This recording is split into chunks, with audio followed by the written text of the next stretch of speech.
é a história com Kennedy. Ah, sim. Como é que foi essa sua história com Kennedy? Que ele foi te assistir, depois queria ter umas aulas particulares contigo? Como é que foi? Sim, ele mandou uma mensagem no Instagram.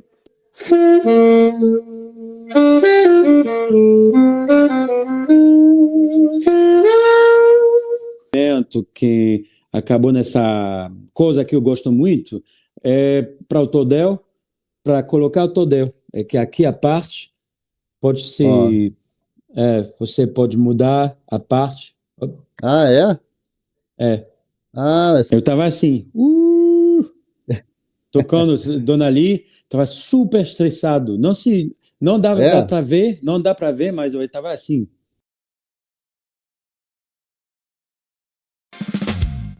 Seja bem-vindo ao Sopro em Cena. E aí, pessoal, tudo bem? Sejam bem-vindos a mais um episódio do Sopro em Cena, hoje com uma participação internacional. Depois de idas e vindas, conseguimos arrumar aqui a agenda e ele está participando hoje aqui da entrevista do canal, uma honra para nós.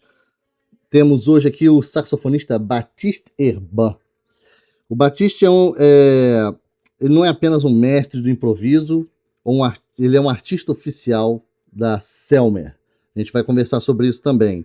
Ele traz no peito uma conexão profunda e genuína com a música brasileira. A gente também vai conversar sobre isso. Ele tem colaborações com inúmeros artistas, é um artista internacional realmente. Tem participações também com o Idriss Boudrioua, que é outro francês que já mora no Brasil há muitos anos, e também com Ademir Júnior, que é um saxofonista brasileiro. A relação dele com a música brasileira é muito forte, então a gente vai falar sobre isso. Então, seja bem-vindo, Baptiste Herbin. Obrigado, Antônio. Boa tarde, aqui é tarde. Em Paris, estou na entrada do meu estudo, fica no coração, é um porão, coração de Paris, pertinho da catedral, muito pertinho. E vocês já estão percebendo que essa entrevista, apesar de ser internacional, o Baptiste, ele fala português. Isso é incrível. Agora eu quero saber, é a primeira coisa da entrevista que eu quero saber. Como você aprendeu esse português tão bom? Foi difícil. Ainda é difícil dar uma oportunidade para falar, para estudar. É muito difícil, porque aqui não tem muitos brasileiros e só turistas, às vezes, amigos vêm para cá para tocar. Também tem uma diaspora aqui brasileira, mas no jazz não muito. Mas tem, por exemplo, Raul Mascarenhas, dá para falar juntos, dá papo em português. Mas para te responder, que a primeira vez que eu fui para o Brasil foi em 2015, novembro de 2015, e para participar de um festival de sax em Brasília, capital. Mas nessa época eu falei nada de português, entendi nada, absolutamente nada. Um pouco de inglês porque na escola na França, aqui na França, dá para estudar inglês, alemão e um pouquinho de espanhol, depende. É só esses três idiomas. Você depois pode seguir curso de português, de grego, não sei. Mas português não. Tem vários portugueses aqui. Portugal tem uma relação muito especial com esse país do português. Mas do Brasil, não muito. É diferente. Então, eu passei lá. Eu cheguei no Brasil, uau, eu entendi nada. Encontrei o Idriss Boudrioua. A gente falou francês. Foi incrível esse primeiro encontro, porque a gente estava num hotel, foi um festival clássico, de sax, clássico e jazz. Mas eu já segui um pouquinho do Idriss lá nas redes sociais, mais do YouTube, para ver que um cara daqui, Eric,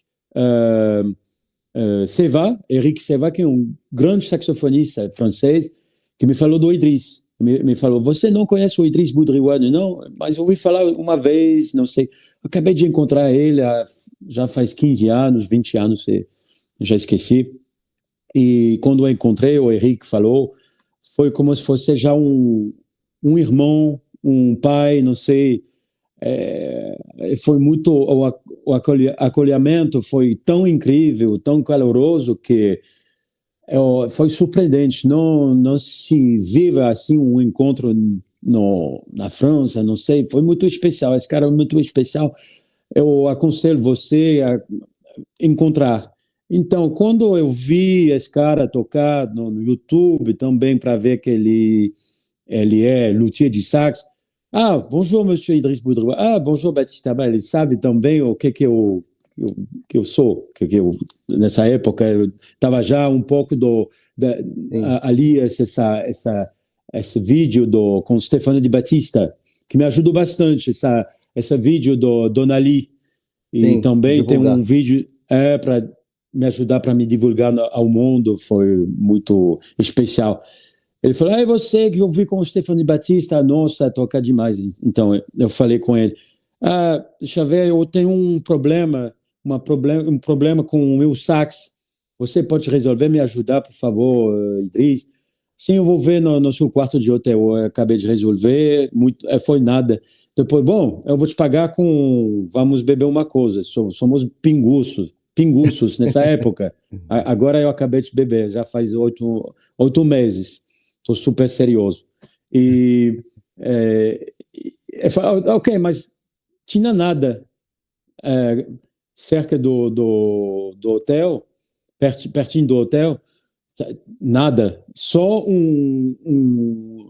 como se diz, estação de gasolina, um ponto de, como se diz, posto de gasolina? Um posto de gasolina, desculpa. e a gente ficou lá 1 hora, 2 horas, 3 horas, 4 horas, até de manhã. Olha, 6 que horas, legal. 7 horas, bater papo, falar de tudo, ver as relações incríveis que a gente tem. Eu acho que ele te falou já, a mãe dele se chama Marie-Louise, minha mãe também. O filho do Idriss é do 17 de julho 87, eu sou de 17 de agosto 87. 1 mês de diferença, 1 mês depois que eu nasci. Também muitas coisas sobre Já os teve lugares. uma conexão logo de início, né, o Batiste? Incrível, mesmo instrumento, a concepção da vida, a visão da música também, a relação muito especial com o Charlie Parker, com o Selmer, porque ele era luthier da Selmer da década 80, ao final da 80. Então, tudo isso, só que a gente tem a idade não mesma. Ele é de 58, se não me engano, e eu 87. Mas não faz diferença, não dá para perceber, só dá para perceber a experiência, que ele tem mais experiência da vida, muito mais coisas para contar. E sobre, por exemplo, quando eu estou com dúvida sobre coisas, a relação com a experiência, relação com a música, com, não sei, pequenas coisas do diário. O que você faria, Idriss? Qual o da sua experiência? O que você acha? Isso é muito especial. Mas sobre a música, eu quero dizer o desenvolvimento, sobre o som, sobre a composição, sobre a vida atual, sobre tudo isso, a gente gosta muito de se falar. Meu pai, meu irmão, meu avô, meu filho, não tem diferença. Meu melhor amigo. O Idriss é um amigão e um mentor. Isso, com um mentor também, mas pode ser um aluno também, às vezes. É muito O Idris já especial. falou, já aprendeu algumas coisas com você. A gente vai falar sobre isso também. Eu também, que eu aprendi muito sobre ele, e uma coisa que eu vou falar muito depois com ele, a relação com a música e com o cérebro, a maneira, o jeito de estar feliz depois de um concerto, estar feliz por sempre, sempre. E não que às vezes, antes de encontrar esse cara incrível, eu perguntei muito sobre muitas coisas da música. Eu estava no palco sempre buscando, e depois do concerto eu estava não feliz, eu estava com um pouco desapontado, não feliz, não triste, mas como uma raiva assim, eu não consegui fazer, tocar bem, eu não consegui fazer isso. E o Idris, ele falou, eu tenho um aconselho, você se pergunta demais, deixa tudo isso e é só objetivo a felicidade. Felicidade de estar no palco com os amigos, para compartilhar com o público e dar seu repertório, compartilhar sua música e sua personalidade com o público. E isso é uma honra, é uma surpresa da vida, é um privilégio. Somos privilegiados, então você tem que pegar tudo isso como privilégio, assim você vai enrolar assim uma visão nova da vida e ficar mais feliz depois de um concerto. Aí eu resolvi de pensar dessa visão, desse jeito. Uau, até hoje já faz, a gente se conhece, já vai fazer 12 anos, 11 anos. Eu me sinto muito verdade. mais aconchegado, mais confortável com isso, mas quando eu tenho uma coisa errada, não sei, eu, eu, eu vou, ok, vou superar, não tem problemas, não, tudo vai dar certinho É um e faz parte da belo vida também. conselho, né? Belo conselho, né? E sobre o português, para acabar sobre sua pergunta, é que eu comecei a entender um pouquinho. Eu encontrei o outro cara, que é Ademir Júnior, que o Idris me apresentou. É que eu ouvi falar um pouquinho da Selmer, do Florent Milot, que é o agente que faz a coordenação da Selmer com os artistas internacionais. Ele me falou desse cara. Você conhece Ademir Júnior? É um brasileiro que toca demais. Ele passou porque antigamente Selmer estava num endereço diferente do que hoje. Já faz 10 anos que Selmer mudou, fez a mudança. O endereço novo é bom, mas antes era um auditório para tocar.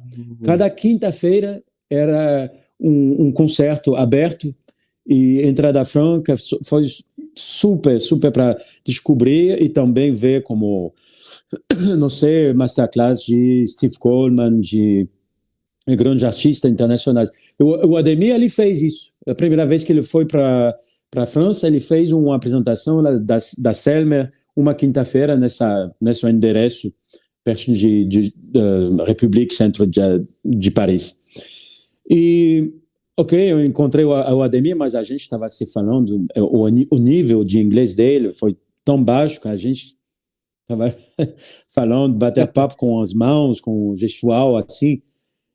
Mas a gente encontrou também muitas coisas com a ajuda da tradução do Idris, muitas coisas iguais, como o Idris, mas sobre a visão da vida, sobre a música, sobre o jeito de tocar também, mas sobre o rosto, assim o rosto, semelhante. A gente foi para uma padaria, a segunda vez que eu fui para o Brasil, eu estava um pouco um nível baixo de português nessa época, já 2016. A gente estava indo para a padaria comprar um café, não sei qual, e a pessoa da caixa para vender, ela falou: vocês são gêmeos? Vocês Ó, são gêmeos. Gêmeo da França, gêmeo do Brasil, mas não somos gêmeos da irmãos, mas música. quase. Gêmeos da música, mas vocês são muito semelhantes, é incrível. Olha que legal. Então, eu encontrei dois irmãos, Ademir e o Idris. Aí eu tomei a decisão de seguir curso de português privado. Eu estava assim, como é que vou fazer? Vou dar papo com o Idris, com o Ademir, à distância, com a ajuda do WhatsApp, que é um meio super prático, com uma ferramenta genial. Mas como é que fazia para resolver a gramática, para superar, para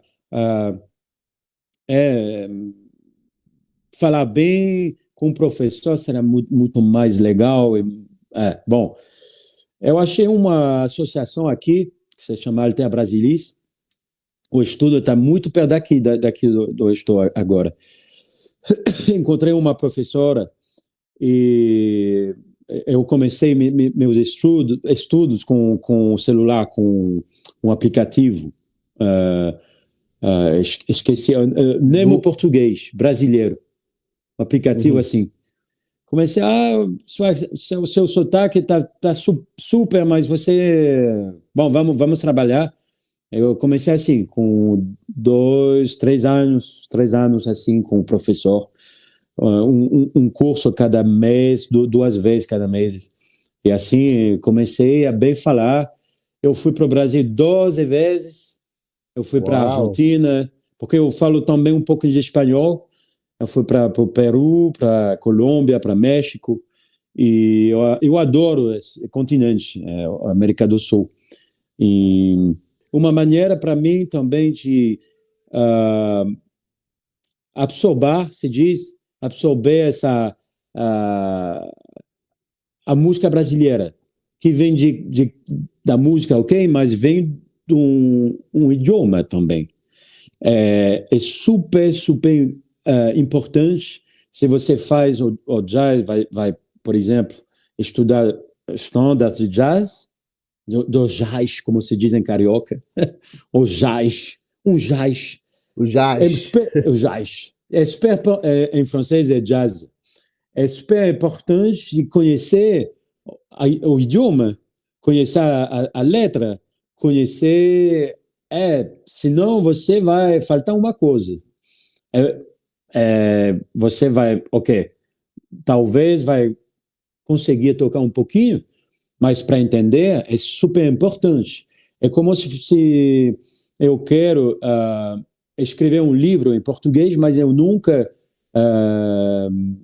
falei português. Seria a mesma coisa.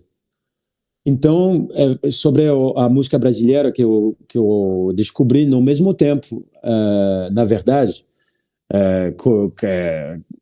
antes de viajar para o Brasil, eu não estava super... Eu gostei da música brasileira, mas só aqui na França são como clichê, sabe? Como o samba, bossa nova, Tom Jobim, caipirinha, Rio, Janeiro. Aquelas coisas mais... né? Turista. Cristo Redentor, é só isso. Mas não... Cadê o forró? Cadê o frevo? Cadê Nordeste? Cadê Sul também? A cultura do Sul do Brasil? Cadê Amazônia? Cadê o sotaque do interior? Tudo isso. Interior. Brasil é enorme. Brasil é enorme. Mas a mãe do francês é só Rio. É só essa cultura carioca. O resto não existe. Então, também minha história com o Brasil é isso. É aprender o português, aprender a música, aprender a cultura, para trazer para a França, para mostrar um pouquinho o que eu sei, espalhar meu conhecimento, os frutos da viagem, que eu vou mostrar um pouquinho para o povo francês. Por exemplo, eu acabei de fazer meu álbum sobre Django Reinhardt em trio, mas eu compus um choro, que se chama Choro Django. Eu vou apresentar lá no palco, um teatro na França. Agora a gente vai tocar uma composição minha, é um choro. Você sabe que eu choro, você sabe que eu choro. Vai ser 3, 4 pessoas. Sim, um pouquinho. O resto... Ninguém sabe. Então eu vou começar a explicar um pouquinho, vou explicar também quem era, pouquinho, não muito, mas porque é um concerto, não é workshop, mas um pouquinho, saber quem era Pixinguinha, Ireneu de Almeida, não sei, tudo isso, para plantar, se diz assim, árvores, deixar árvores e depois o público vai sair daqui com um pouco mais de conhecimento. É assim que se faz a cultura e se faz espalhar paz, cultura, conhecimento, inteligência. É tudo isso que é muito importante e se fazer assim. Quando eu vou para o Brasil, vou fazer inverso. Vou fazer, ok, você conhece um pouco de Django Reinhardt? Não. Ok, eu vou explicar. Então, eu faço o link entre nossas duas culturas. Muito bom. Isso. Olha, tá vendo, pessoal? Então, hoje essa entrevista com um artista internacional não precisou nem ser legendada nem dublada aí, ó. O homem vê uma máquina, fala português, fala italiano, fala inglês, fala espanhol. É sensacional. Agora, Herban, Batiste Herban, vou te perguntar o seguinte: como é que você começou na música? E você já começou pelo sax ou não? Não, eu comecei com piano, estudo de piano, mas com 4 anos de idade eu estava com vontade de tocar. Eu descobri um cassete áudio, um cassete dentro do carro, não sei, que se chama piccolo e saxo. E para descobrir as famílias dos instrumentos. E descobrir a família do sax é uma família de violão, de cordas. Vão descobrir o mundo, primeiro as famílias dos saxofones, depois famílias de madeira, flauta, clarinete, tudo isso. Depois família metais, percussões, a violão é para crianças, mas a música desse programa da década 50 é incrível, super lindo. Legal. E um cara que está contando, é como um teatro. Então ele descobriu sax tenor e sax alto. Eu falei, nossa, é muito bom. E também ouvi a foto do instrumento, assim, a forma, mas também é brilhante. Eu falei, super, como se fosse assim, eu quero muito tocar esse instrumento. Mas eu comecei com piano porque um professor da minha aldeia me aconselhou de tocar o sax não às 4 anos de idade ou 5, mas de esperar um pouquinho para desenvolver o corpo, para soprar, para se sentir mais poderoso para tocar. Então, eu resolvi começar aos 11 anos de idade. Começou com 11. E aí já começou no sax alto? Sim, meu primo é aposentado agora, mas era em Estrasburgo, um professor de música e de sax também. Me emprestou o sax dele, me enviou os Mark VI da década de 60. E eu comecei assim com o sax dele e com o professor. Eu estou no de Paris, estou de Chartres, que é uma cidade que fica 100 quilômetros sul de Paris, não é muito longe de Paris. Uma aldeia pertinho de Chartres, com um professor de lá, que era um professor, toca mais... Ele é aposentado agora também, mas era um professor mais de erudito, jazz e musette, sabe? Musette é mais valsa, é música popular francesa. Como se fosse choro no Brasil, mas é popular, é toda a musette, é um repertório gigante da música francesa. Tem Indifférence, tem também todas essas valsas, Flambé Montalbanès, Gus Viseur, compositor, mas também Tony Morena, Joe Privat, é gigante. E esse saxofonista, meu primeiro professor, era mais um músico dessa tipo de música. Sim. Mas super incrível sobre a técnica. Então, me mostrou diretamente da meu primeiro mês de sax, um monte de coisa, a escala cromática bem rápida e bem limpa, e tocar com a articulação bem limpa também. Eu achei também o sax muito fácil para mim. Ele falou, você tem muitas facilidades. Falou, eu acho que você vai superar daqui a pouco, daqui 2 anos, não sei, 3, talvez 3, vai tocar super bem. E foi. Olha, E que assim, legal. eu comecei, eu senti um desenvolvimento super rápido e descobri o jazz, descobri primeiro Maceo Parker, porque eu gostei muito do som dele e do estilo mais funk, mais Grover Washington também.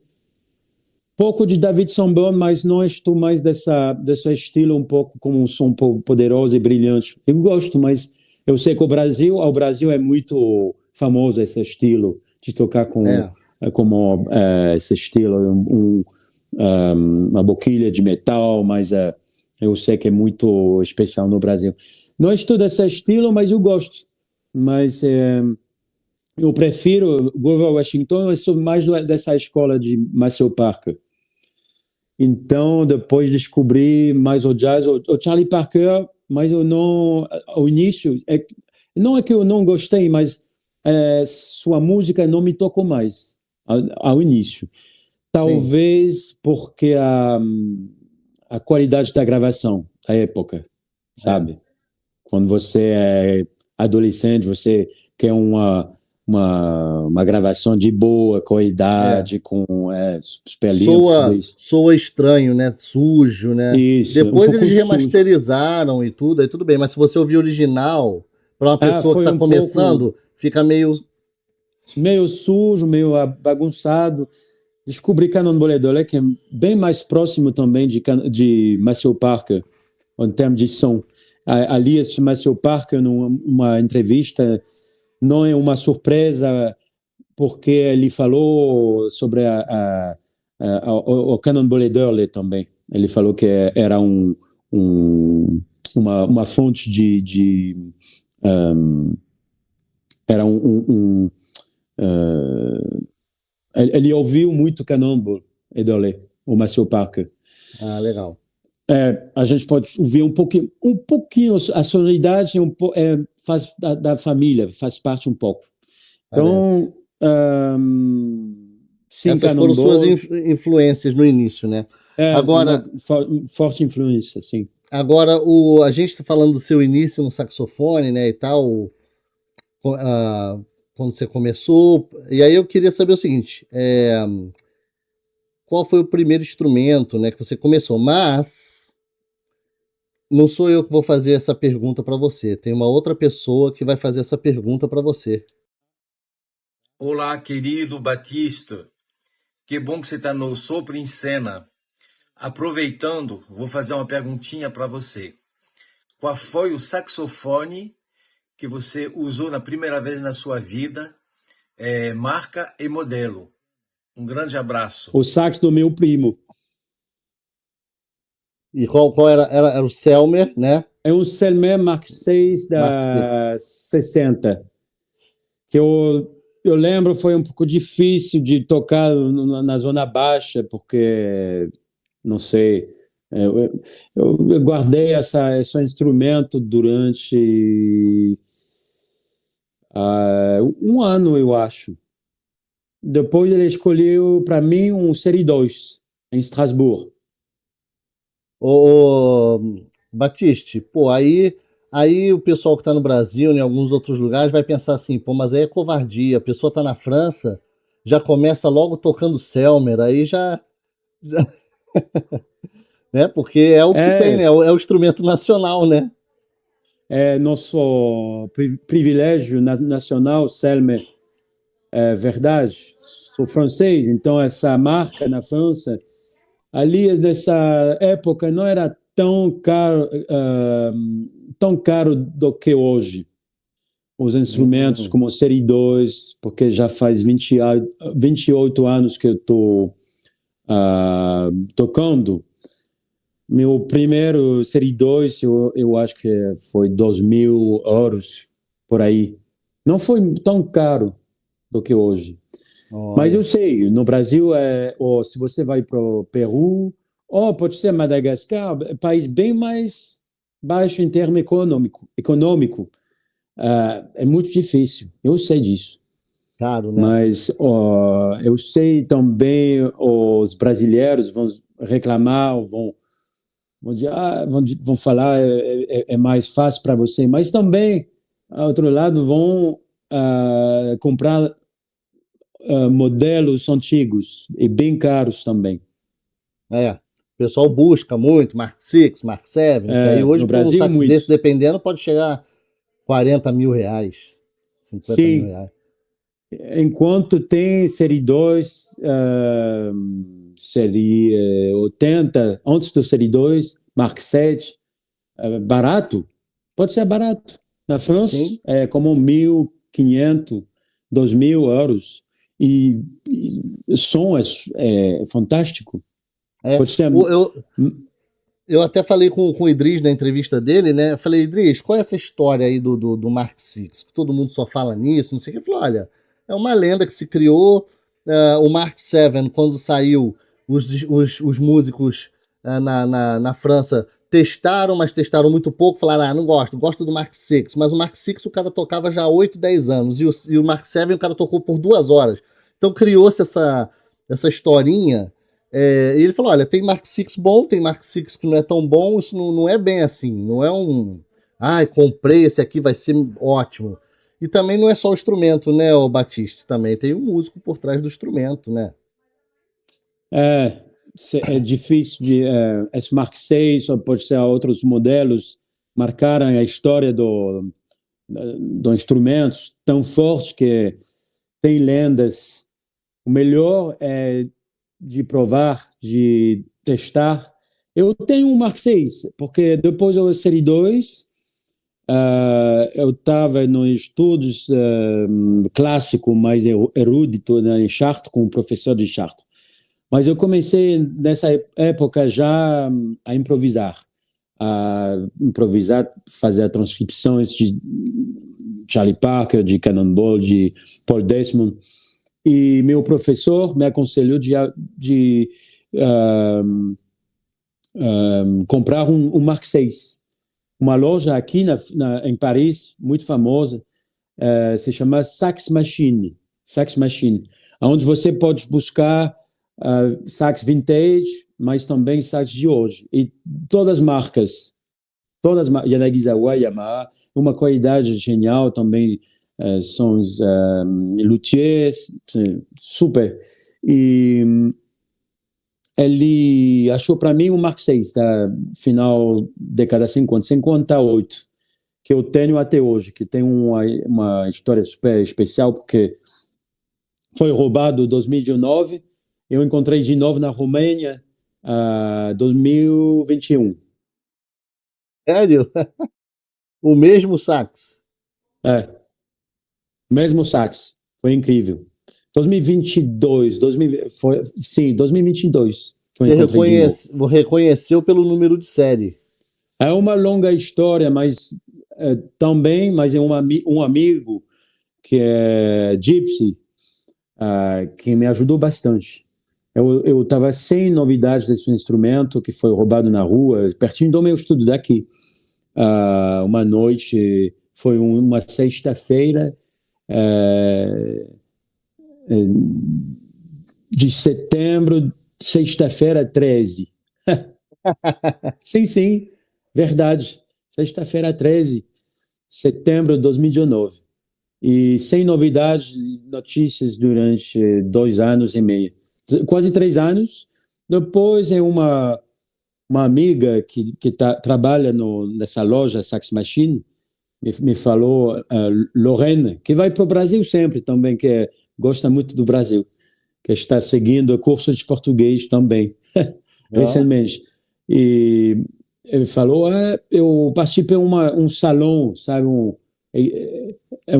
salão de sax, um encontro de sax em Bordeaux. Encontrei um cara da Romênia, me falou, eu experimentei o sax de Baptiste Herbin semana passada, pertinho de Bucareste, a capital da Romênia. Uau! Então eu resolvi de entrar em contato com um amigo da Facebook, que é super gypsy, super músico, Sorin Nicolae. Você tem que ver, Sorin Nicolae. Incrível como é que toca, sabe, a pizzicato, surreal, e também a música e o coração desse cara. Mais um irmão, mas não do Brasil, da Romênia. Eu mandei as fotos, todas as informações, número de seria. Também, 2 dias depois, ele falou, esse cara que tem seu instrumento é um cara aposentado, um velho, idoso, desculpa, cara não sei qual, esqueci qual cidade, pertinho da Bucareste, que está com seu instrumento, já vai fazer 3 anos, comprou na rua em Paris. Eu entrei em contato com ele, depois bater papo, explicar a situação, eu resolvi recuperar o instrumento, viajar para a Romênia, encontrar Sorin, passar a noite com ele, a família dele, festejar e recuperar o instrumento que estava super sujo, mas não estava quebrado. Agora estou tocando esse instrumento que é Supreme, o novo Supreme da Selmer, mas também o Mark VI, que é uma base para mim, que é um super instrumento. Mas, se seria um Série 2, não sei qual outro instrumento, eu faria a mesma coisa. É só que ele toca super bem, a sonoridade desse instrumento é incrível, mas também que eu toquei tanto com ele, que a história mesma desse instrumento faz parte da minha história. Claro. É mais do material, que a relação com o material que a gente pode... Além se fosse o Mark VI, não sei, ou Kono, não sei, eu faria a mesma coisa. Ir para Bucareste para buscar o instrumento de novo. Então, que legal. Que bom que conseguiu recuperar, hein? É uma história incrível. Mas bom. Eu sei que é um super instrumento que já experimentei fazer a diferença com outro Mark VI, que ele é muito, muito especial. Mas eu já provei Yanagisawa, Yamaha, mesmo Yamaha para começar, Yamaha de não profissional, modelo, esqueci como é que se chama. Eu não sou o cara do material super... Eu não tenho um conhecimento super avançado, super elaborado, mas eu conheço um pouco, como o Idris, mas eu sei que tem gente que são super... tem um conhecimento sobre o material super legal. Sim. Tem gente que estuda, né? Conhece. Eu sou mais músico. E isso é ferramenta.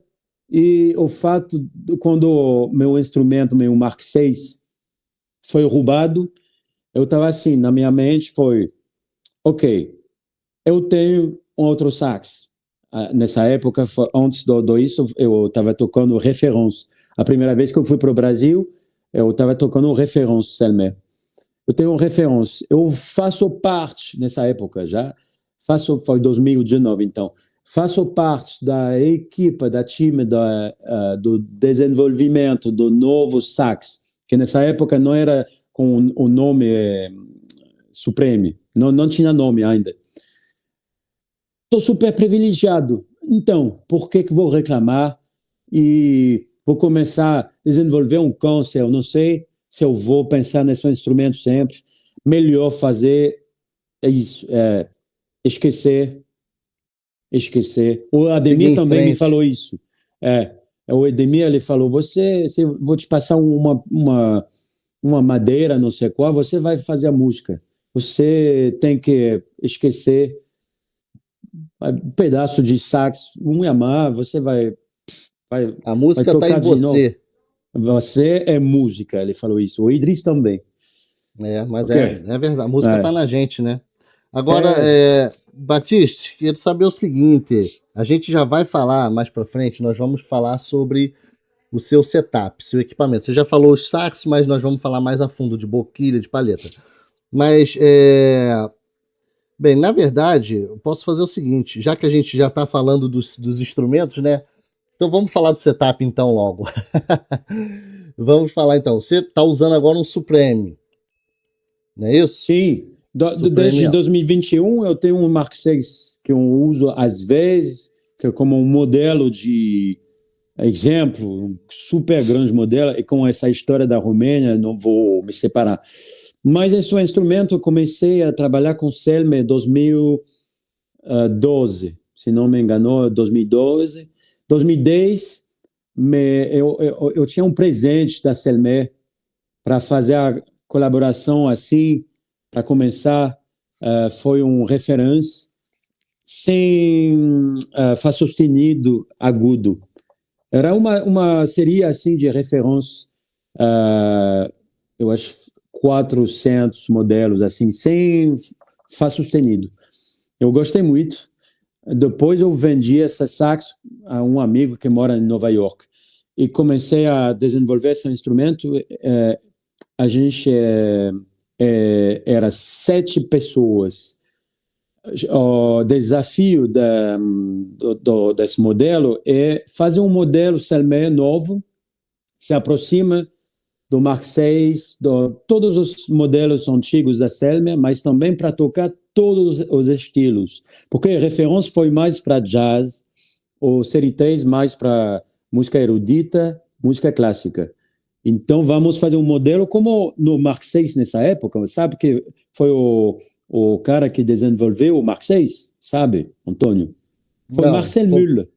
Marcel Müller, sim. Marcel Müller, que era um sax clássico, que agora esse sax foi o desenvolvimento desse sax por um saxofonista de clássico, agora é uma marca mais, um modelo mais para tocar jazz. Olha só. É divertido, é? Então, é fazer a mesma coisa, mas para todos os estilos, clássico, até não tem fronteiras, pode ser também funk, todos os estilos. Serve para tudo, né?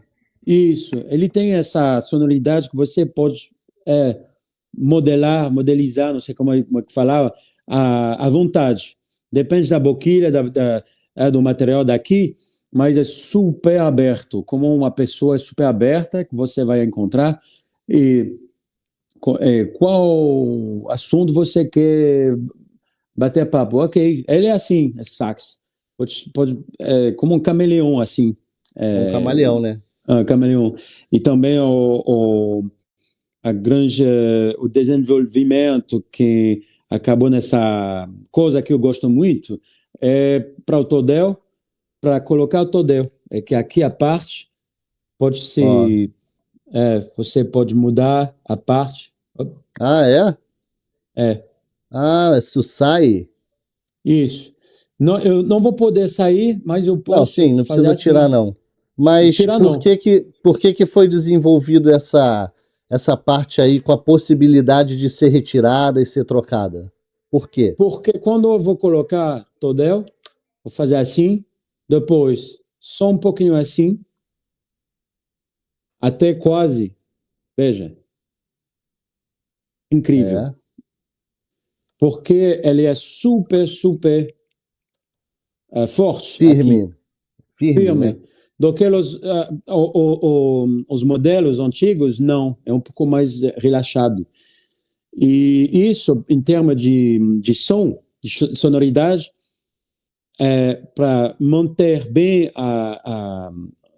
o todel no instrumento, mas também não comprimir essa parte. Então, as vibrações vão sair com uma sensação de flexibilidade, de facilidade incrível. Isso que eu gosto muito. Nossa, interessante, hein? Muito, muito bom. E também a afinação desse instrumento é incrível, incrível. E já vai fazer 5 anos que eu estou usando esse instrumento.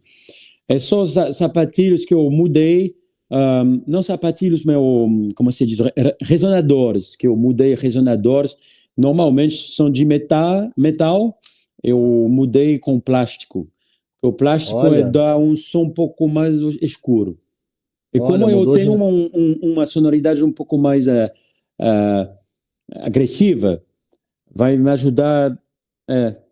Que interessante. E aí essa troca, Batiste, você fez em algum luthier ou pediu para Selmer fazer?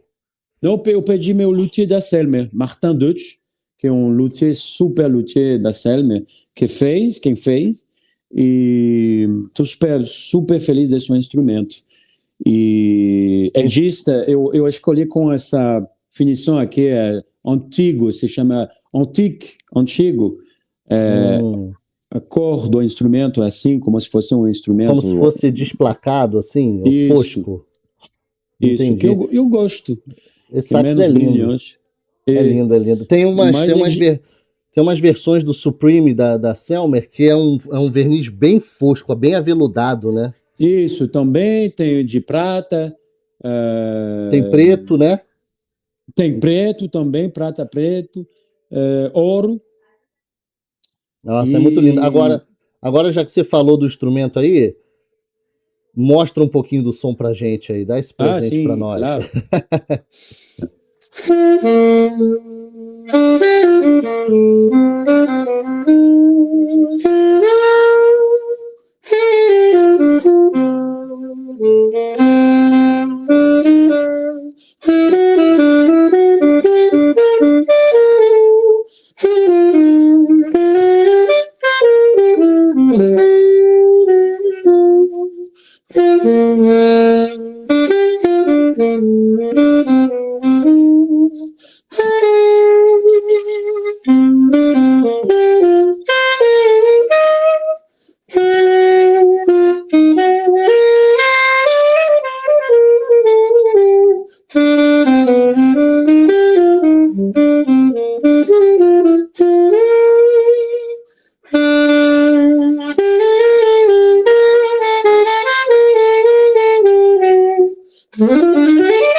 Ó, sensacional aí, pessoal, especialmente para o Sopro em Cena.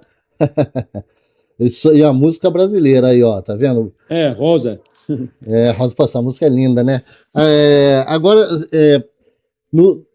o sax você tá usando Supreme, né? A boquilha, qual que você tá usando agora? Estou trabalhando com Van Doren, faz também como o Selmer, faz desde 2010, então 16 anos, 16 anos. E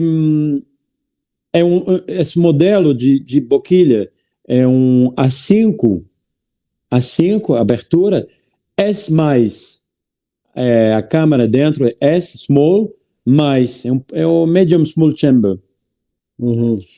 E um modelo que eu toco já faz desde 2012. É que em 2010 eu toquei um modelo de Selmer, de Van Doren, bem mais aberto. Número 8, número 9. Depois mudei para A45, V5, A35, todo, como 7, 8. Mas eu achei, foi meu primeiro álbum que eu gravei com isso, a 45. com o Brother Stone. Mas eu achei um pouco difícil, bem aberto, demais. Eu perguntei a um cara aposentado da Van Doren, Jean-Paul Gauvin, que era o grande, a lenda da Van Doren, quem fez as boquilhas para Jerry Mulligan, para Stan Getz, para Steve Coleman, para um monte de grandes músicos internacionais, boquilhas. Eu perguntei a ele, você pode me fazer uma boquilha do mesmo espírito, mas mais fechado? Ele fez isso. Pegou um A5, abriu a câmera e assim nasceu o A5 S+, que depois eu mostrei para pessoal da fábrica de Van Doren, sul da França. Jean Rapin e Guy Barbier, que são duas pessoas que trabalham eles trabalham para Van Doren sobre as palhetas e as boquilhas, clarinete e todos os modelos de sax. E a gente começou assim, em 2012, a desenvolver esse modelo, a chamar o modelo S+, S+. Uhum. Eu toco 5, o 7 eu gosto do 7 também, mas o 5 está ótimo para mim. O Idris também está tocando essa boquilha. Então a boquilha, ela foi desenvolvida. Na verdade, a Van Doren começou a produzir ela depois de uma personalização que você fez, né? Isso, exatamente. Legal. Porque eu acho que a câmera S Small Chamber antiga foi desenvolvida melhor, o som foi melhor, com mais largo, mais quente também, mais caloroso. E o Bernard Van Doren, ele assistiu, ele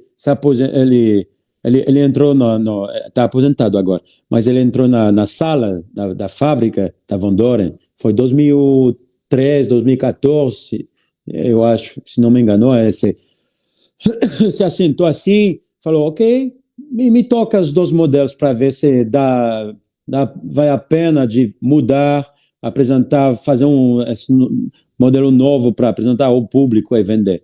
Começar a tocar nossa, tá muito bom, vamos. E o S antigo desapareceu. Agora, para mim, é super fácil para tocar. O retorno que eu tenho dos amigos me falam que é super fácil para buscar uma palheta, é fácil para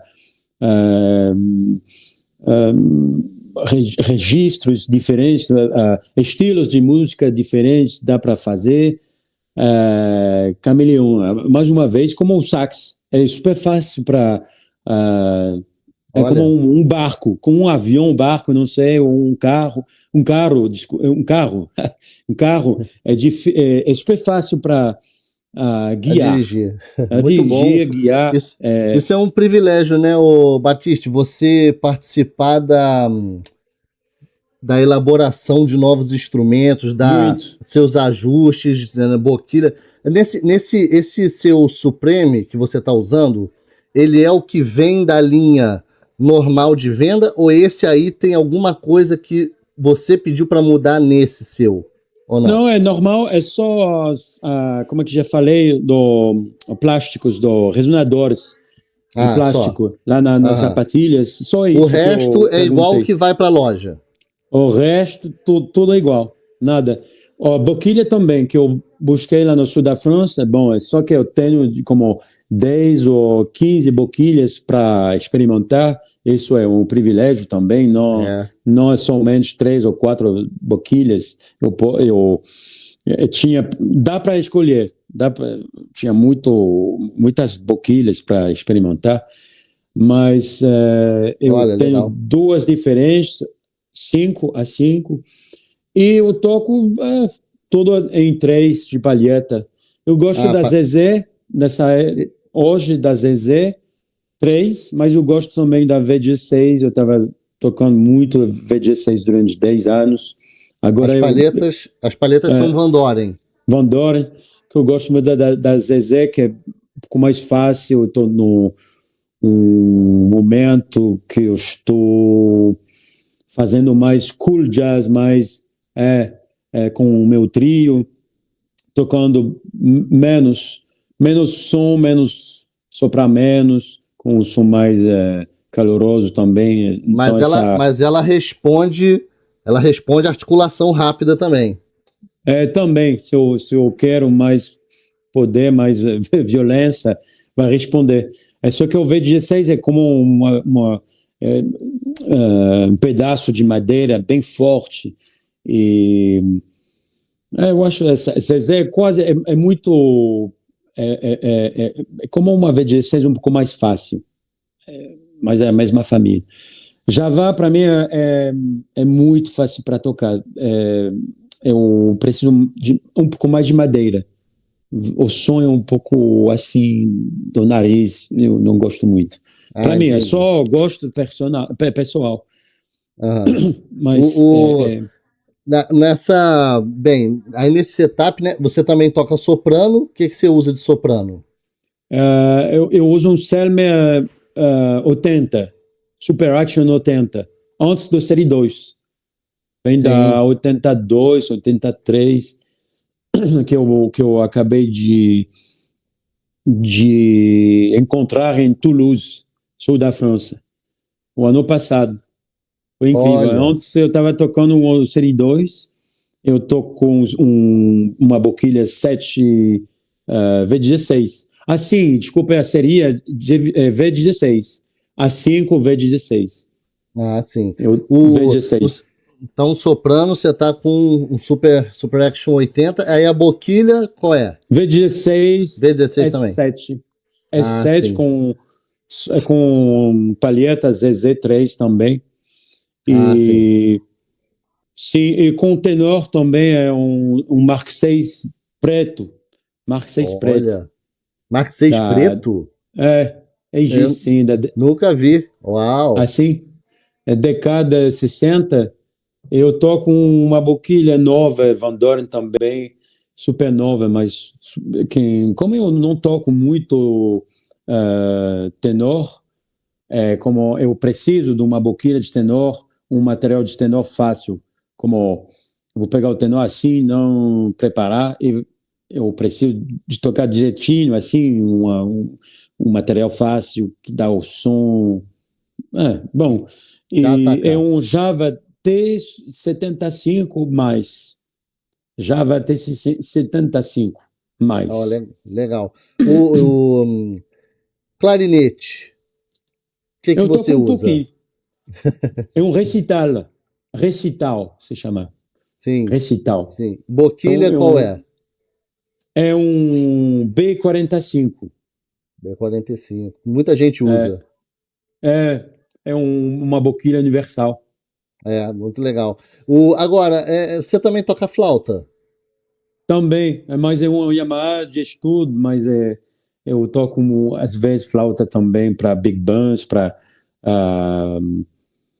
para música brasileira, às vezes só para as metais, né? Pode ser solos, mas não sou solista, muitos solistas. Eu preciso de trabalhar mais minha flauta, mas é uma flauta, esqueci o número seria flauta de estudo para começar. De estudante, o que? Yamaha? Sim. Pode, de repente 221, 2211, talvez. Não sei. As mais comuns, né? Por aí. Sim, pode ser. Legal. Esqueci.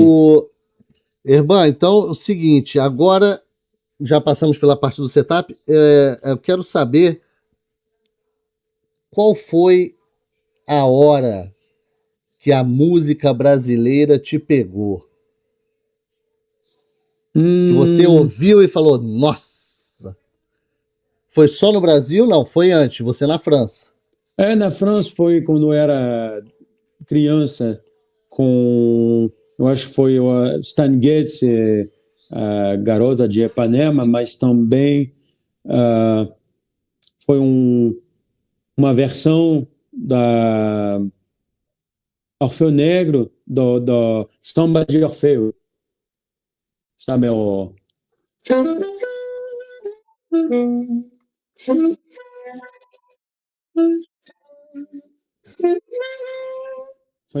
acho que foi isso. Versões disso eu acho também o Sextet no Rio, Sextet no Rio, da Cannonball Adderley. Olha, que Você legal. conhece a história desse álbum? Foi gravado em Nova York, mas a base é brasileira. Compositor, tem também compositor João Donato, tem Maurício Enhorn. O Idris falou do Maurício Enhorn, eu acho, Sim. da sua Maurício Einhorn entrevista. já deu entrevista aqui no canal, é. Pô, Sim, também. sensacional. Que eu adoro passar tempo. E tem esse Cada disco vez. agora, né, o Batiste, o Maurício and Horns. Sim, que eu tenho em casa. Eu tenho esse privilégio de ter Maravilhoso. em casa. Nossa, aquele Maravilhoso. disco sensacional. Agora, qual foi a questão da música brasileira que você ouviu e falou assim: nossa, isso deve ser meio esquisito para tocar, deixa eu tentar? Foi choro? Foi samba? Foi frevo? Foi que te desafiou tecnicamente falando? Tecnicamente, o início foi já como é bem tocar desafinado, por exemplo. Essa música de Tom Jobim, ou tocar Chega de Saudade. Já, bom, a melodia tá ok, é meio fácil, mas improvisar sobre esses acordes é um pouco, Então, foi já um desafio assim, esse primeiro desafio. Depois, quando Ademir, todo mundo no Brasil, os amigos me mostraram o choro, sim, foi 1-0, por exemplo, de Pixinguinha, foi o primeiro choro que eu passei muito tempo para estudar. Seu Lourenço do Vinho também, uma composição do Pixinguinha, e depois o Hermeto Pascoal,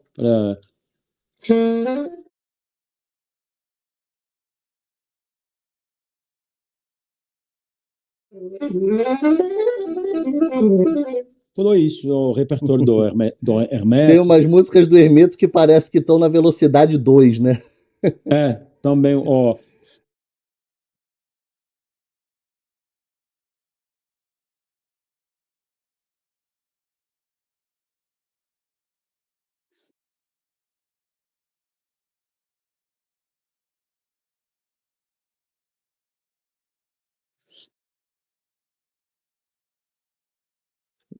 não é fácil. É muito legal. Articulação, é, Ele era o bruxo, né? isso. E também descobri, o Idris me fez descobrir também os outros estilos menos virtuosos. Música do Ed Mota, do MPB, mais popular. Todos os cantoras super famosas e famosos. E aí você foi conhecendo, né? Tem muita coisa, né? Música brasileira é um mundo, né? É incrível. Gal Costa. Dentro de uma região já tem um monte de coisa. Imagina no país inteiro. Isso, incrível. Eu gosto muito eu descobri Gal Costa, descobri vários artistas que não são famosos ou conhecidos aqui na França. Se você fala de João Donato, ninguém vai conhecer aqui. É uma coisa que às vezes não foi muito para o exterior, né? Mas de altíssima qualidade. Mas também do MPB, do Ed Mota, não é super famoso aqui, ou do, não sei, João Bosco, não é muito famoso aqui, um pouco, é como Sim. Sim. Bom, você vai falar do Djavan, sim, é bem conhecido aqui na França, mas Ivan Lins, talvez? Quem? Ivan Lins, talvez. Ivan Lins, na França, não muito. Não muito, não. Acho que é mais nos Estados Unidos, né? No círculo dos músicos, porque muita gente já gravou Ivan Lins, né? Isso. Lirritinaua, um monte de gente, né? Mas da França, do povo popular, não. Eu acho que não. Só Djavan, sim. Não, aqui, já te falei, Tom Jobim, é só isso. Muito legal. E quando você foi para o Brasil, pela primeira vez e tocou com músicos brasileiros, o que você sentiu de diferente? Eu acho, não, o primeiro foi Brasília, a base, eu não lembro bem, mas a segunda vez foi com os músicos do Ademir, Daniel Castro, baixista, Pedro Almeida, que é baterista. Esses dois caras que eu descobri com eles um jeito diferente de tocar, de Brasília. Sim. Depois no Rio, com Eduardo Farias, que é incrível, é extraterrestre. Charles Figueiredo, que é baterista, taxista também. Sim. Táxi 69. Se você precisa de um táxi mais romântico da cidade, tem que ligar para Charles Figueiredo. Sensacional. Nossa história. Então, tem assim, sempre os músicos que vêm de fora, né, que vão de fora para o Brasil, eles relatam, né, que às vezes tem uma coisa diferente do jeito que o pessoal toca, e a própria música também brasileira, que eu não sei, por exemplo, um brasileiro tocando jazz, ele vai colocar a coisinha dele ali, né? Como um francês vai colocar, enfim, né? Isso. Mas, por exemplo, vai para que eu descobri os músicos mais experimentados sobre o jazz, falar de verdade, o jazz foi em São Paulo com Vicente Paulinho Vicente. Você conhece, baterista, que tem, uau, essas coisas. A linguagem. Linguagem do jazz. É não que eu falei de Pedro Almeida, desculpa, Pedrinho, não que ele não vai tocar bem jazz, mas que ele é mais cor quando ele está tocando, é bem mais brasileiro. O Paulo Vicente tem uma coisa que mais próximo da Nova York, o som, a sonoridade, a atmosfera, e Felipe Silveira no piano também. É uma coisa bem... É sobre a linguagem, sobre... E quando eu estava super honrado, super orgulhoso também de ver meus amigos tocar, dar uma canja. Foi uma canja... Tem vídeos no YouTube, lá no São Cristóvão, foi 2018, 2019, uma canja com os americanos, com os músicos da Lincoln Center Jazz Orchestra. Olha! E tem 3, 4 vídeos no YouTube disso. Estou tocando, e também Ted Nash e o trompetista, que eu esqueci o nome, tá tocando com essa base brasileira. Uau! Eu estava super orgulhoso porque eu já fui para Nova York muitas vezes, eu não vi a diferença, não senti. Sobre a base, a maneira de tocar. Eu estava super orgulhoso, super... Viva o Brasil! Uau. Com a linguagem pura do jazz, né? Sim, e foi brasileiros tocando assim. Eu estava super feliz de ver isso, de ouvir. E os músicos americanos também, porque às vezes vão para a França, por exemplo, dar uma canja. O músico, não todo mundo, não é geral, mas tem músicos americanos vão zoar assim, você é francês, não é sua música. Você nunca vai tocar bem essa música se você não mora em Nova York ou não toca isso sempre. É um pouco verdade, mas não é verdade também. Mas é verdade. Você quer... Pode adquirir aquela linguagem também, claro. Também. Você quer ser jogador de futebol? Tem que fazer isso, iniciar sua carreira no Brasil, na França, Inglaterra, mas não em Nova York. Não vai fazer isso. Se você tem expectativa de ser jogador de futebol. Então, se você tem expectativa de ser músico de jazz, é imperdível passar tempo em Nova York. Isso é óbvio. Obviamente, Sim. você tem que fazer. Como é que eu falei no início da entrevista, falar inglês. Se você quer tocar essa música jazz, tem que estudar o inglês. Faz parte. Vai ter que estudar a Mas, linguagem deles. isso, mas contrário também, você pode tocar essa música e morar na França. Claro, com certeza. É. Agora, Batiste, bem, você tem uma discografia bem legal, tem vários discos, inclusive, pessoal, os discos do Batiste, vou colocar o link aqui na descrição do vídeo, tá? Que a gente vai falar, e aí você quer... deixa eu ir lá ouvir, tem lá a descrição, o link na descrição. Bem, tem um disco que você fez que é o Vista Chinesa, né?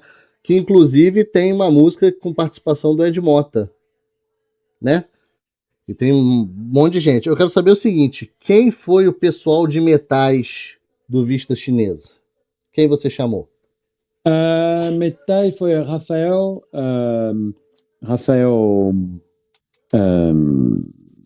Esqueci o nome.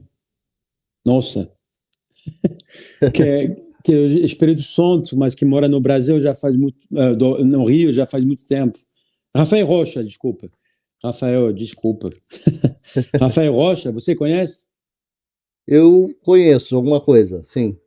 É surreal, ele é arranjador, compositor, ele que fez uma parte, não me engano, a parte dos arranjos do Maurício Enhorn. Sim. Do álbum novo. Uhum. Ele participou bastante sobre os arranjos. Então, foi ele, foi Aquiles Moraes, que eu chamo de Jesus. Jesus, porque ele tem uma barba, cabelo assim, barbão, e super, como sabedor, assim, super tranquilo, toca super tranquilo também. Ele toca mais choro, mas eu gosto muito desse cara que é muito legal, super músico. E metais, Rafael. Também tem, eu acho que tem Marcelo Martins, eu acho que tem Marcelo tocando nessa. Tem Ademir, que eu convidei também. Marcelo também não, mas me emprestou o sax tenor. Tem duas faixas, duas músicas. Ali tem Swing Vals, que eu toco no tenor. Super famoso a versão aqui na França. Passa na rádio sempre. Olha, legal. Sim. Que parece, como eu já falei, é uma valsa francesa, mas parece um pouco como um choro. Parece um choro. Eu toco com o tenor do senhor, nosso amigo Marcelo Martins, que eu gosto muito também, que é um irmão. Marcelo, super. Tem a entrevista dele aqui no canal, hein?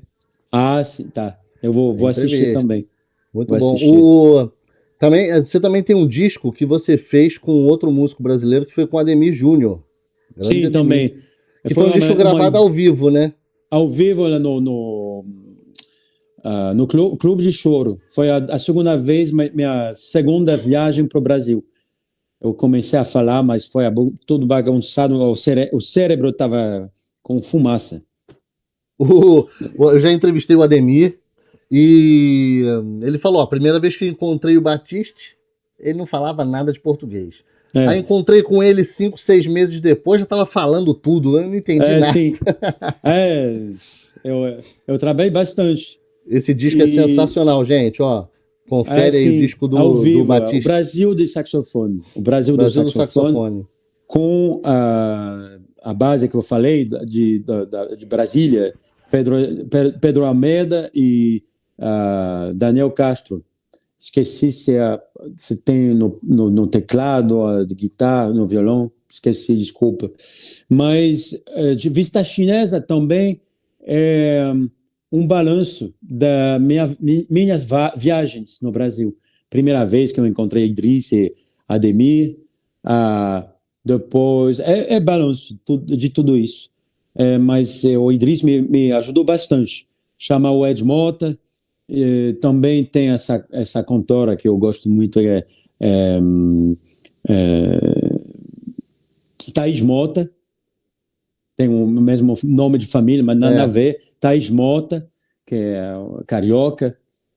E tem também o Dudu, Eduardo Farias. Eduardo Farias, eu toquei com ele na França várias vezes, até o produtor da Vista Chinesa, ele tem um festival no centro da França, mas com esse festival encontrei vários músicos americanos. Eu encontrei Roy Hargrove, encontrei Craig Andy, encontrei Marcus Gilmore, vários artistas. E olha que legal. ele falou, eu quero fazer um disco com Eduardo. Vamos fazer. Eduardo fez a última realização dele na França com Greg Hutchinson e Daryl Hall. Que legal. Graças ao produtor, meu produtor, então, e graças a eu também. Tudo Sim, isso claro. é compartilhar cultura, mas também ajudar os amigos, pegar os amigos de Fazer lá, as conexões, né? fazer as conexões, fazer também conhecer e até super famoso aqui na França. A gente conhece um pouquinho do Eduardo Farias, estou super orgulhoso por isso. Mas claro. também, para acabar sobre essa história da Vista Chinesa, a gente já gravou um estudo em Copacabana, Companhia dos Técnicos. Sim. Foi interessante, super divertido. Como é que eu achei o nome, Vista Chinesa? É que essa vista... O Idriss, ele me buscou a gente foi muitas vezes para lá de moto, porque nessa época ele estava de moto. Mas uma vez eu estava com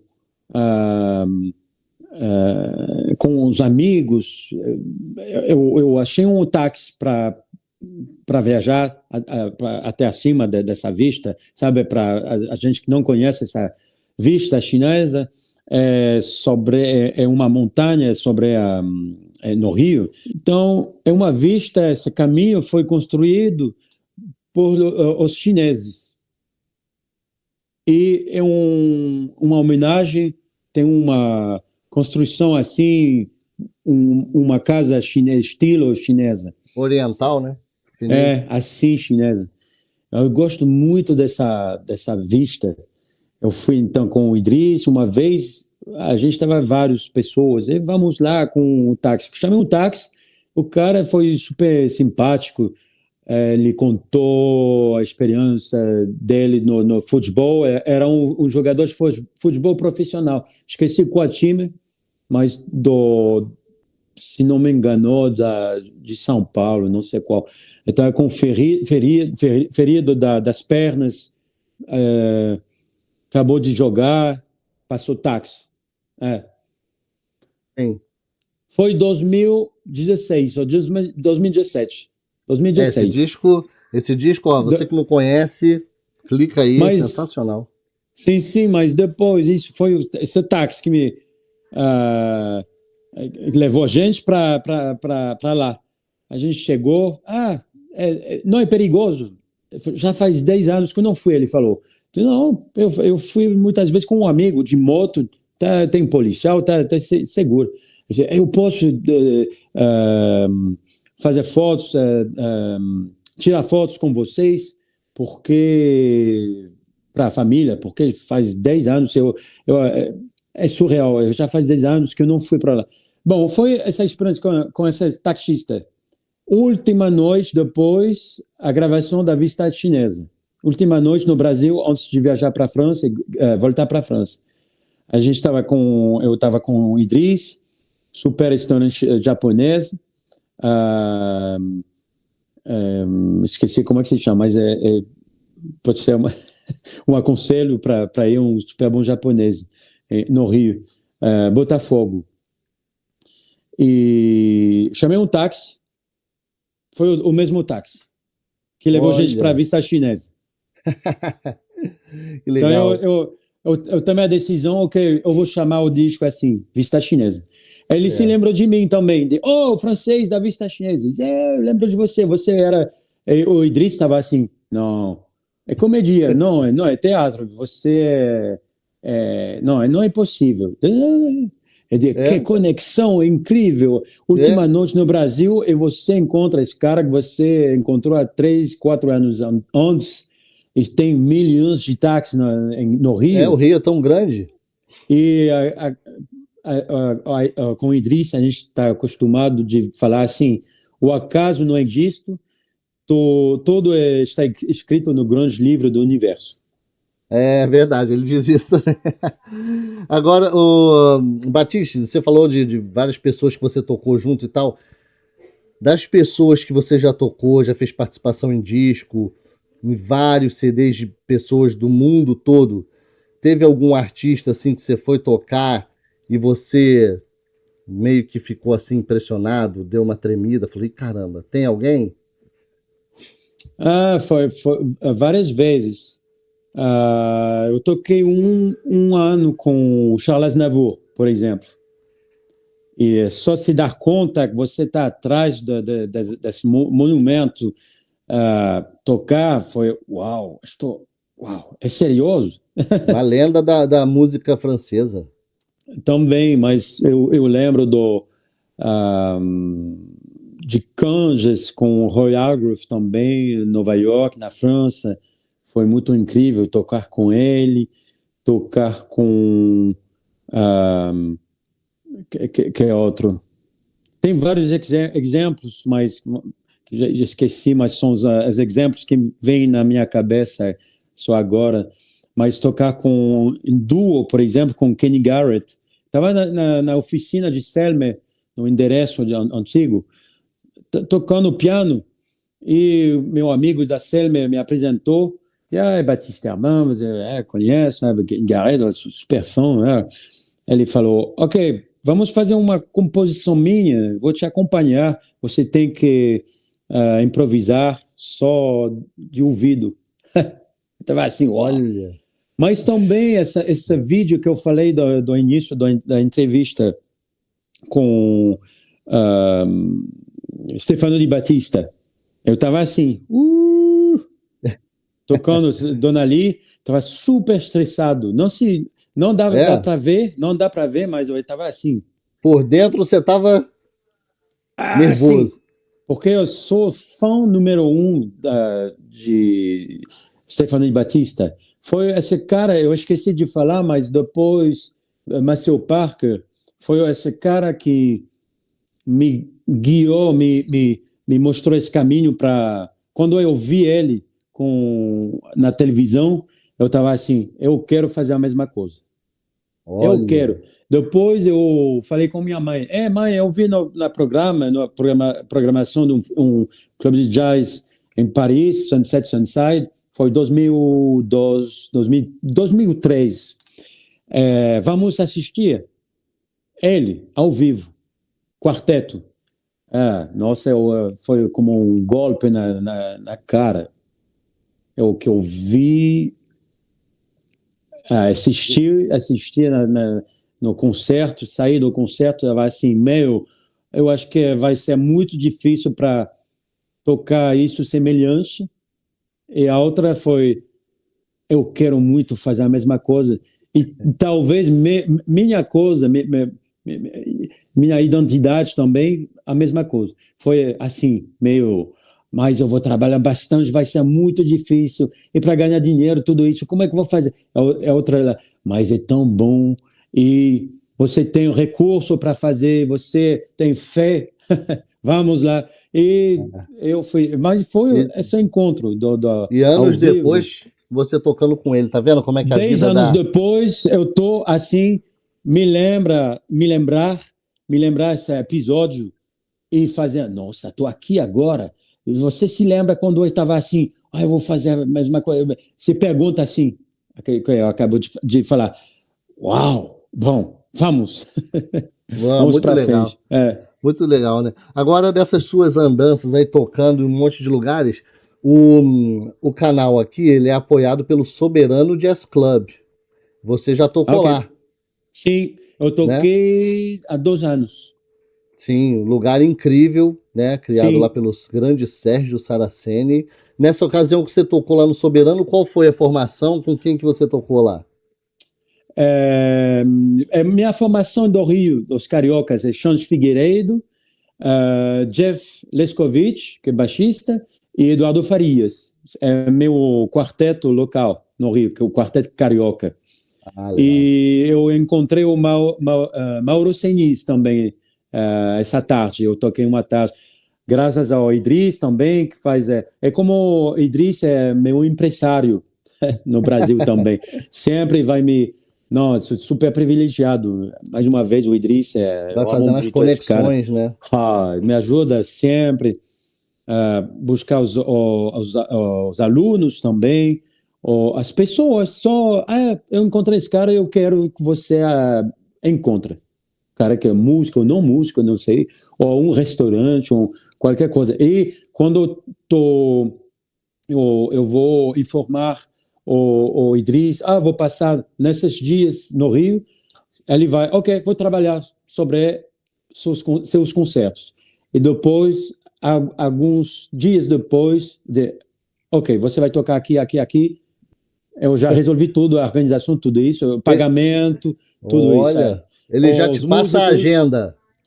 Passa a agenda, os músicos já tudo marcados com eles, já vi o grano, já tudo é pronto. Uau. Tapete vermelho. Tapete vermelho. Você tem uma previsão de quando volta ao Brasil? Sim, a partir do 20 de novembro, que vai ter Festival do Soberano, e a gente tem que resolver, marcar daqui a pouco, daqui essa semana ou semana que vem, mas eu vou tocar dessa vez com Menino Garay, que é um percussionista argentino, mora na França e faz a ida e volta com a Argentina e França. Mora em Buenos Aires e França, mas ele é de Córdoba, que é a segunda cidade da Argentina, maior, e a gente acabou de gravar um disco que se chama Los Arregladores, os arranjadores, que onde tem standard jazz, salsa, molho americano do Sul. Por exemplo, Nika's Dream, standards da Horace Silver, mas com arranjo tipo tango, exemplo assim. Então, o disco, você pode apresentar também. Esse disco foi lançado esse ano, não é? 2026? Este ano, há um mês. Acabou de lançar, sensacional. Pessoal, no descrição do vídeo está lá o link, hein? Que foi o último lançamento Los Arregladores.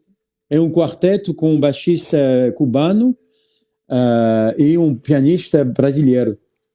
Leo Montana. Olha, que legal. Então, quer dizer que teremos aí Batista Urbano Brasil em breve. Atenção, pessoal. Em breve, sim. Depois a gente vai fazer uma turnê Argentina para o Festival do Menino e provavelmente Peru e Bolívia. Olha, oportunidade aí, então, pessoal que vai estar no Brasil, aí arredores, poder curtir o Batista Urbano ao vivo. E, Irban, bem, pra gente já finalizando a nossa conversa, que, pô, é sensacional, é praticamente um masterclass. Sim, pode ser, não sei. E, bem, você que já tem a sua estrada no sax, né? A gente acabou de falar, novos projetos, então é isso. Saiu o CD, uma turnê pela América do Sul aí que você vai fazer, né? E também agora o Django Trio Django. A gente acabou de fazer um concerto semana passada em Londres. A gente vai tocar semana que vem em Toulouse e Marseille. A gente tem vários concertos com esse grupo, porque somos 3, não precisamos piano, violão, só bateria, contrabaixo e sax, repertório sobre a música de Django Reinhardt, pouco de brasileiro também, um pouco surpresa brasileira, porque eu gosto muito da música balcânica também. E estou agora trabalhando sobre um repertório novo, um disco novo. Eu vou gravar dia 15, 16, 17, dia 8 de junho, daqui 2 meses. Se chama Dukeology, repertório de Duke Ellington, com arranjos, mas a base é base gypsy. Olha, que legal. Dois violões, e baixo, contrabaixo e acordeão. Que legal. Então a gente pode esperar esse disco o quê? Ano que vem? 2027? Ano que vem. A gente vai gravar, depois finalizar a capa, mixagem, tudo isso, o trabalho, e lançar o ano que vem.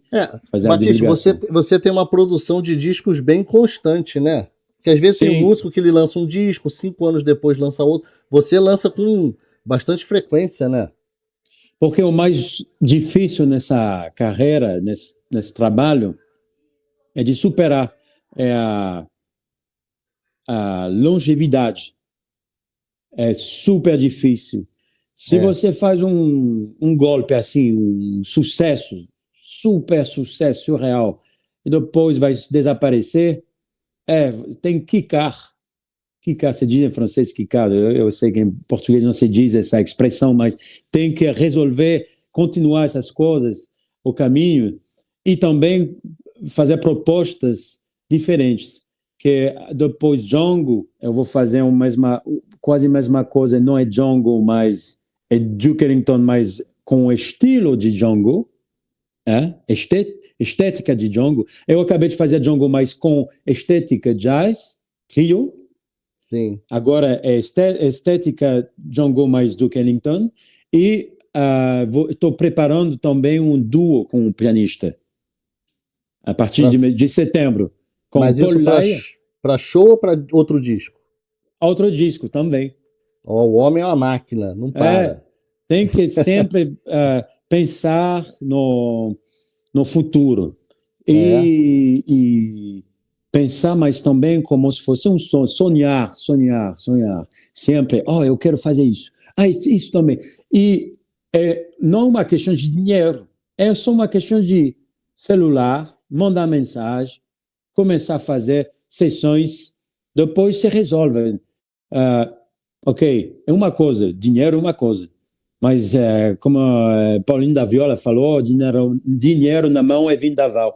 É verdade, não é só sobre dinheiro, né? Isso.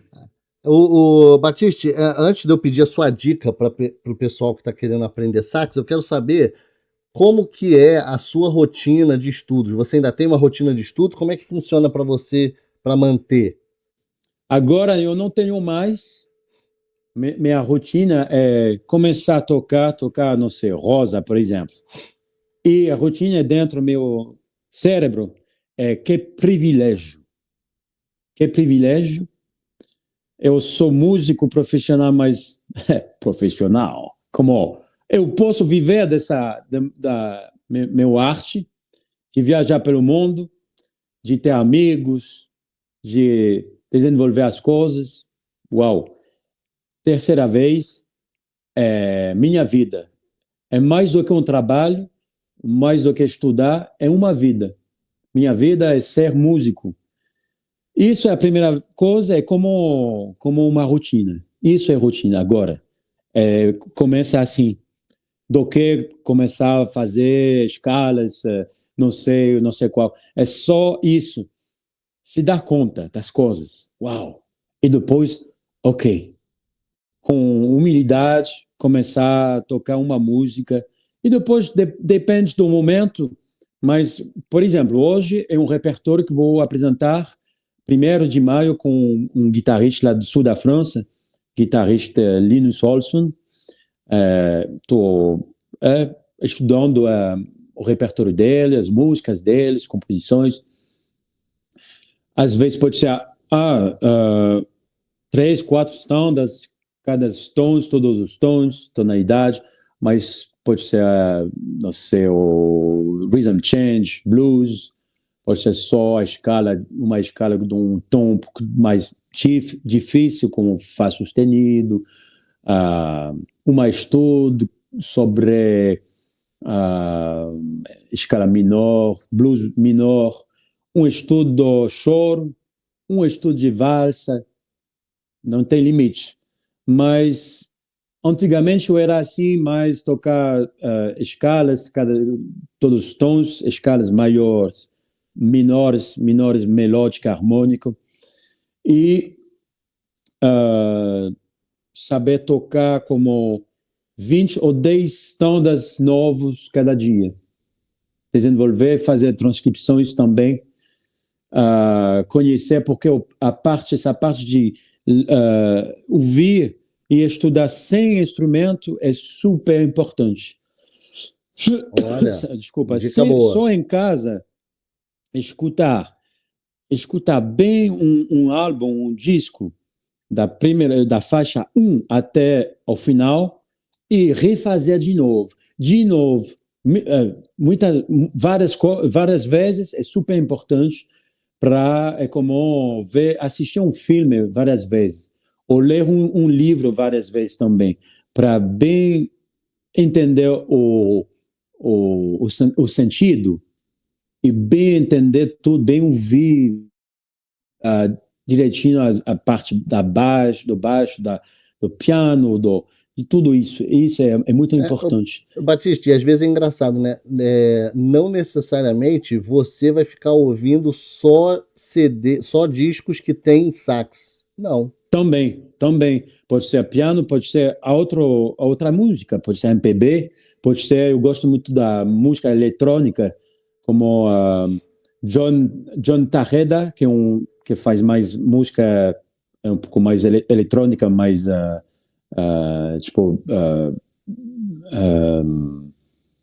como se diz, techno, mas não é techno, é eletrônica. Mas eu gosto muito também da música British, da música da Inglaterra, que é drum and bass. Eu gosto muito de um grupo que se chama London Electricity. Nada a ver com jazz, nada a ver com... Pode ser Jamiroquai, que eu gosto muito também, que pode ser música da balcânica, de Madagascar, música tradicional, em 6x8. Estilos diferentes, eu gosto muito da música clássica. Ontem à noite eu estava, para acabar o dia, escutando Glenn Gould, tocando as variações Goldberg, que é então, maravilha. Fica a dica aí, pessoal, ouvir ouvir bastante música. Né? Músicas, a coisa que é não boa é a mardilha, que é hoje com as redes sociais e também essas plataformas, você pode ouvir uma faixa assim, aqui, depois uma faixa aqui, depois essa que nada a ver, depois essa. É melhor ouvir um disco inteiro, porque foi fato assim, fabricado assim, feito assim, ou, por exemplo, um livro, você não vai, um capítulo assim do centro do livro, depois vai fechar e vamos para um outro livro. O disco conta uma história, né? Faz sentido, assim. Então, tem que ouvir a obra toda. Exatamente, toda essa escola velha, escola antiga, que vou ouvir um disco, ok, vou ouvir da parte 1, faixa 1 até o final, e assim, se eu não gosto mesmo, é super raro, mas pode ser um conselho de um amigo, porque vou passar, não vou ouvir, eu vou ouvir talvez com a idade de ouvir no super 100%, com super boa qualidade, mas se eu gosto muito, pode ser a mesma faixa, depois de ouvir o disco inteiro, vamos ouvir essa faixa que eu gosto muito, essa música foi a 3, ok, eu vou ouvir essa música várias vezes até transcrever, por exemplo, pode ser isso. Até absorver, né? Muito bom.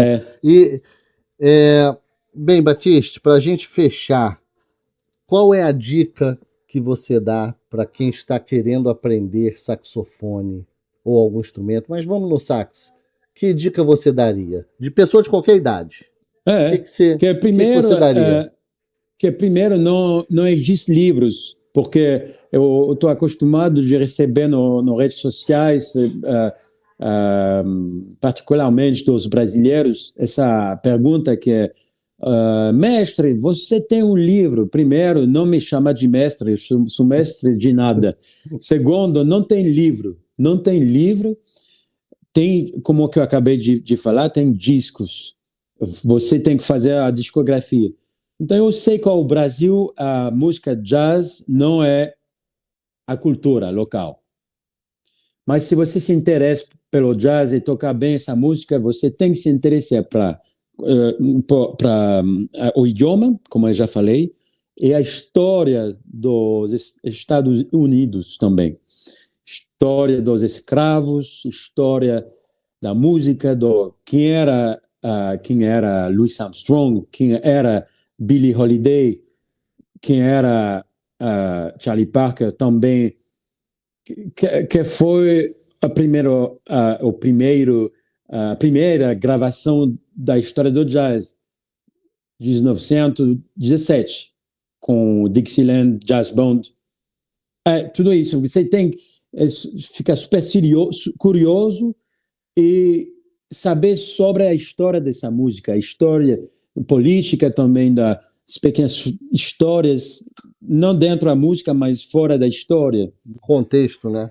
Do contexto, como foi a morte do Wardell Gray, a morte do... Quem era Wardell Gray, por exemplo? Um saxofonista tenor, que não é super conhecido, mas é só um exemplo que vem na minha cabeça. Qual foi a história dessa gravação da Kind of Blue, a data Kind of Blue 59, tudo isso. Até ver eu gosto muito dos livros com fotografias das lendas do jazz. Eu gosto muito de gravações, história, repertório. Discografia, isso é o mais importante. Não tem livros, mas você pode fazer seu próprio livro e pode também chamar os professores, os grandes músicos do mundo, fazer uma entrevista ou um curso privado para saber mais. Eu fiz isso com o Julien Louraud, quando eu comecei meus estudos de jazz.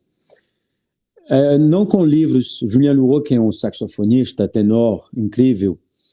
Eu fui em casa dele 2, 3 vezes para aprender.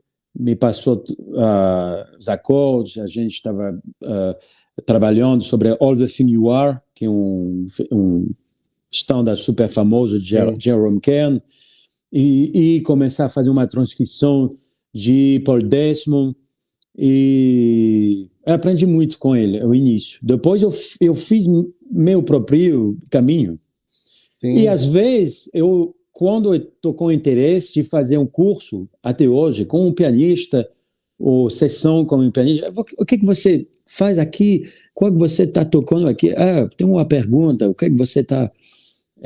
faz parte de fazer também. Ou chamar o Grant Stewart, que eu fiz há 2 anos, chamar para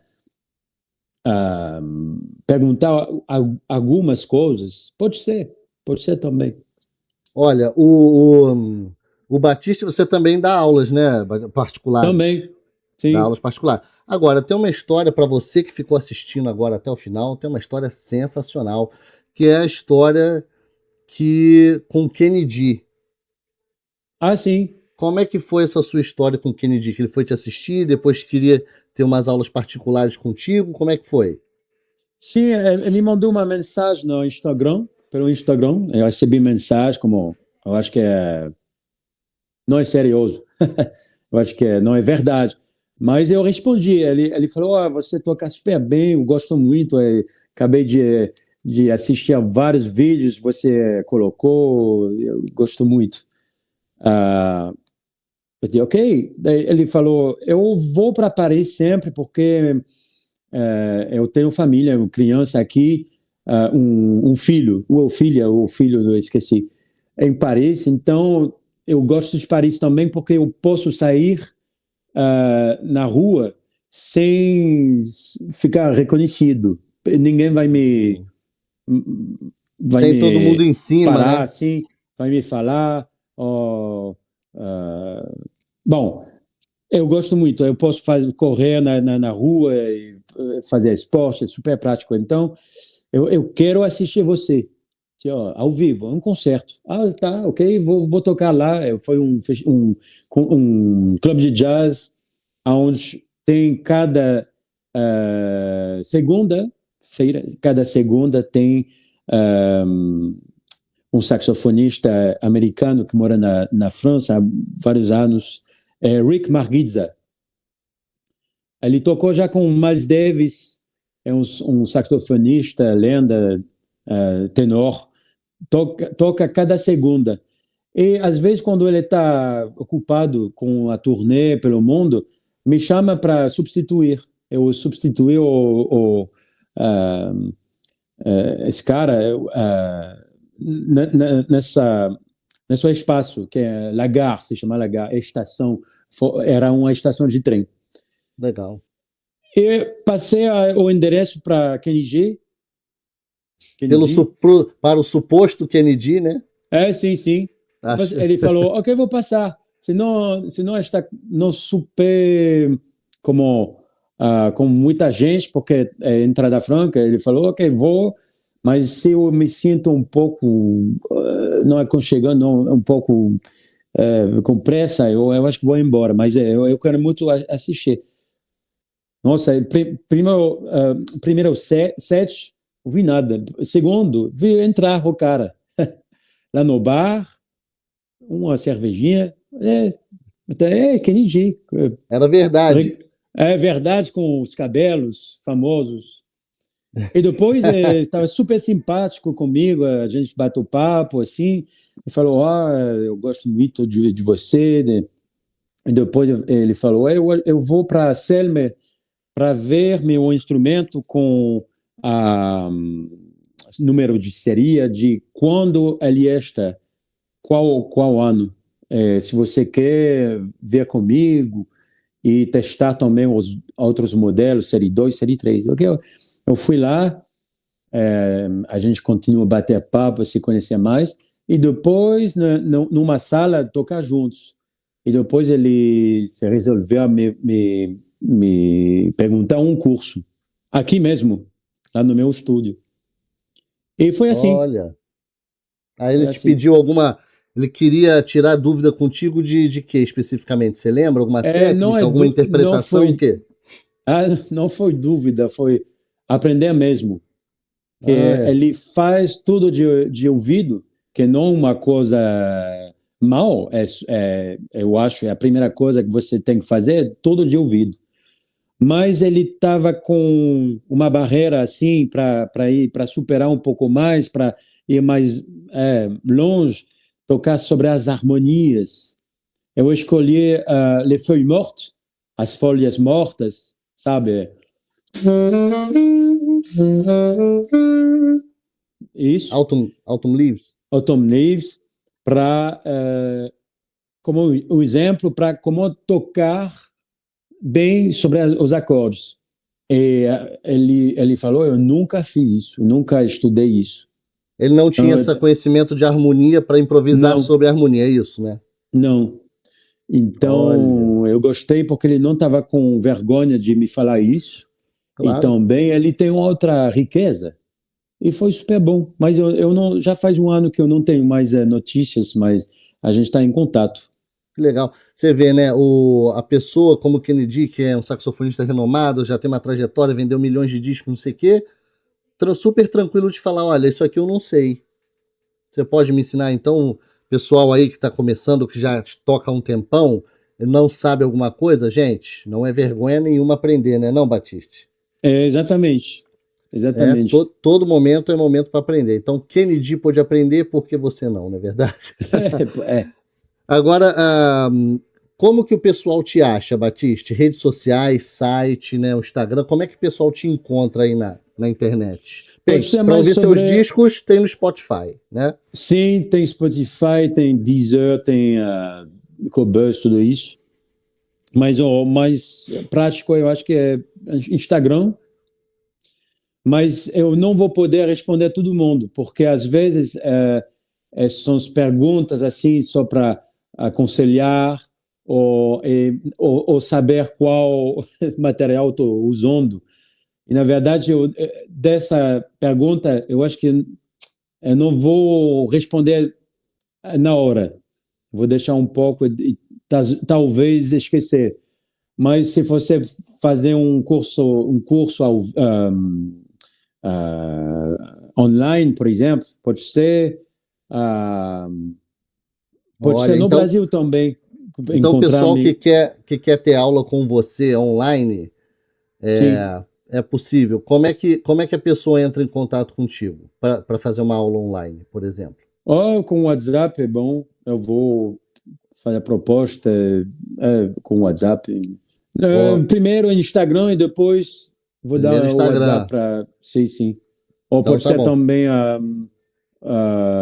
Facebook para se ver, para a gente se ver o Google, como agora, Google Meeting, Ah, depende. ótimo. É. Então tá bom. Ótimo, Mas o sensacional. Instagram Então, eu acho que é melhor, ou pode ser também meu endereço de e-mail. seu e-mail. Então tá bom. É, Vou colocar aqui na descrição do vídeo tá, seu e-mail. Depois eu coloco aqui na descrição. ok. Pessoal, entre em contato com o Batista aí por e-mail, tá bom? Então, Batista, olha, para a gente encerrar, gostaria de agradecer muito a sua participação super gentil nesse canal, que é um canal exclusivo para entrevistar só músicos de sopro. Assim, Então, está sendo assim uma honra. Estou conhecendo várias pessoas incríveis. Uma delas foi você, com certeza, um marco aí, um ícone do sax contemporâneo. E só tenho a agradecer. Muito obrigado. muito obrigado, Antônio. Até a próxima, muito, muito Até a próxima. breve. E obrigado pela entrevista e as perguntas e o tempo. Então, gente, olha, muito obrigado você que assistiu até aqui. Se inscreva no canal para receber aviso de novos vídeos. Dê o like aí, comente também. Você viu que o Batista Herbão é uma pessoa incrível, músico incrível, pessoa super acessível. Então foi ouro essa entrevista. Quem souber aproveitar, é ouro que ele falou aqui durante a entrevista toda. Então, muito obrigado e até o próximo episódio do Sopro em Cena. Até lá.